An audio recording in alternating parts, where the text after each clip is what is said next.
पहुंच गए हम विंटर वंडरलैंड और मुझे तो बहुत एक्साइटमेंट हो रही है अलग अलग राइड्स में बैठने की, तो चलते हैं अंदर। हेलो एवरीवन, नमस्ते। आई होप आप सब ठीक होंगे। Welcome back to our channel couple life in London.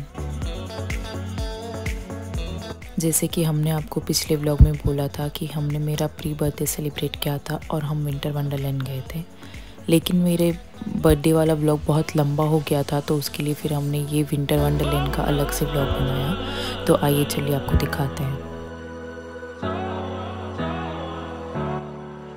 सबसे पहले तो हमने बहुत लंबा वॉक किया और इतनी लंबी क्यू थी विंटर वंडरलैंड के अंदर जाने के लिए। हमें तो लगा कि पता नहीं आज हमारी बारी आएगी या नहीं आएगी अंदर जाने के लिए। तो फाइनली उसके बाद हम एंटर हुए और विंटर वंडरलैंड बहुत बहुत बहुत ही बड़ा था। सो हम 3 घंटे के ड्यूरेशन के लिए गए थे और वो इतना बड़ा था कि वो 3 घंटे भी कम पड़ गए पूरा घूमने के लिए। एंटर होते ही उसमें बहुत अलग अलग टाइप्स के राइड्स थे, फन एक्टिविटीज़ थी, गेम्स थे, फिर खाने की अलग अलग तरीके की वेराइटीज़ थी। सबसे पहले तो हमने ट्राई की कि हम थोड़ा एक्सप्लोर करें कि कैसी कैसी राइड्स है जिसमें हम बैठ सकते हैं।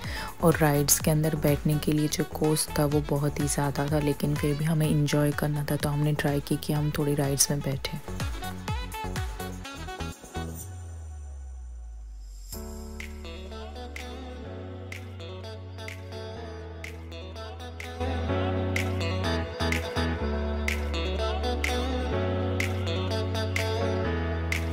उसके बाद यहाँ पे अलग अलग 3D हॉरर हाउसेस थे, जो हमारे इंडियन हॉरर हाउसेस से तो काफ़ी डिफरेंट थे, क्योंकि हमारे इंडियन हॉरर हाउसेस में तो अंदर लोग खड़े रहते हैं लकड़ी डंडे पकड़ के लोगों को डराने के लिए। वहाँ पे ये ऐसा बिल्कुल ही नहीं था, वो बिल्कुल ही अलग एक्सपीरियंस था अंदर।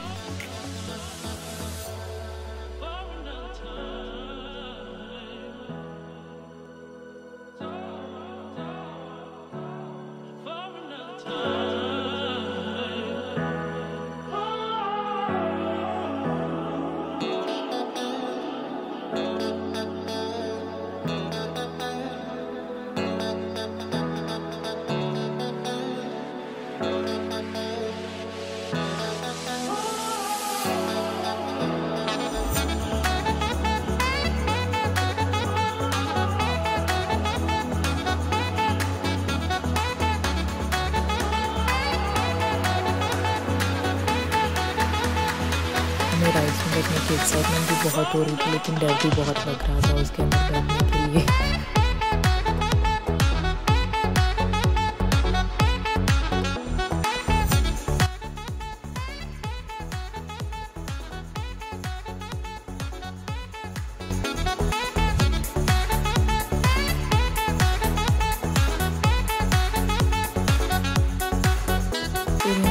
इस तरीके की अलग अलग फन एक्टिविटीज़ थी। अगर आप उसमें बॉल्स डाल देते हो या फिर आपको हुक करके वो बैग्स निकालनी है, तो अगर वो बैग्स निकाल लेते हो आपको टेडी बियर मिलेगा या कुछ ना कुछ और गिफ्ट्स मिलेगी, जो हमें तो बिल्कुल ही वेस्ट ऑफ मनी लगा, क्योंकि वो अंदर जा ही नहीं रहा था। बहुत ही मुश्किल था वो बॉल फेंक के उसको गिराना।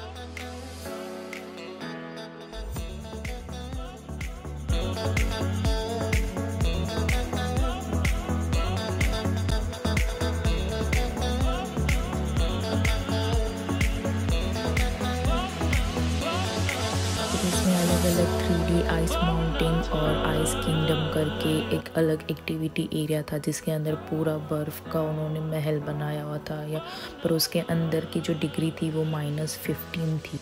तो वहाँ पे ऑलरेडी बहुत ठंडी थी, तो हमने वो एक्सपीरियंस नहीं किया, क्योंकि वहाँ पे जो गेट पे वो खड़े थे वो बोल रहे थे कि अंदर जाओगे एक बार तो फिर बाहर निकलने का रास्ता ढूंढने लग पड़ोगे। उसके बाद हम बैठे इस झूले वाली राइड में, जो ऊपर जाता है सबसे ऊपर और फिर वो स्पिन होता है। तो ऊपर बैठने एक बार बैठ तो गए, लेकिन ऊपर बैठने के बाद हार्ट बीट फास्ट हो गई थी। ओ माय गॉड, एकदम ही अलग एक्सपीरियंस था वो।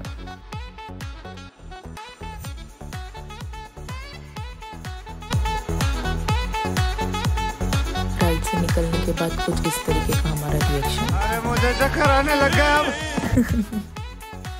उसके बाद में बैठी इस बड़े से जाइंट रोलर कोस्टर राइड में, जिसमें रोहित नहीं बैठे, क्योंकि फिर उनको चक्कर और वॉमिटिंग आना स्टार्ट हो जाता है, इसलिए फिर वो इस राइड में नहीं बैठे। तो ये देखिए, बाहर से तो देखने में लगता है कि कुछ भी नहीं है, बैठ लेंगे, पर इसके अंदर बैठने के बाद जो फीलिंग आती है, ऐसा लगता है कि कब हम इसमें से बाहर निकलेंगे। Bye bye, tata, goodbye. इस राइड का जो सबसे अलग एक्सपीरियंस था वो ये था कि ये राइड तो ऊपर नीचे टेढ़ा तो हमें घुमा ही रही थी, लेकिन इन्होंने जो हमारे शोल्डर पे और हाथ पे जो ये हमें पूरा बांध देते, उसकी वजह से हम हिल भी नहीं पाते। स्पेशली जब ये ऊपर से नीचे जाती है तो ऐसा लगता है कि अभी गिर जाएंगे, अभी गिर जाएंगे। वो एक्सपीरियंस ही काफ़ी डरावना भी था, एक्साइटमेंट भी हो रही थी और आँख में से आंसू भी निकल रहे थे कि पता नहीं क्या होगा अब लाइफ का। इसमें 3 बड़े बड़े सर्कल थे जिसमें ये हमको पूरा ऊपर से नीचे उल्टा पुल्टा कर रहे थे। फाइनली जब राइड से नीचे आने की बारी आई, तब जाके सांस में सांस आई कि हाश अब बाहर निकलेंगे। लेकिन राइड में बैठ के मज़ा तो बहुत आया हमें भाई, मजा आया। ये राइड में बैठने के बाद तो हमारा ऐसा हो गया कि we are done for the day. उसके बाद हम कोई राइड्स में नहीं बैठे, फिर हम अलग अलग एक्टिविटीज़ देखी, घूमे वहाँ पे आसपास, और बस यही था हमारा विंटर वंडरलैंड। मैंने पहले ही कहा था कि बहुत बड़ा था, तो हम पूरा तो नहीं घूम पाए क्योंकि हमारे पास फिर टाइम इतना था नहीं। तो कैसा लगा आपको हमारा ये विंटर वंडरलैंड वाला व्लॉग ज़रूर बताना, और अगर आपको ये वीडियो अच्छा लगा हो तो प्लीज़ प्लीज़ प्लीज़ इसको लाइक करना, शेयर करना और सब्सक्राइब करना। Bye bye, thank you for watching.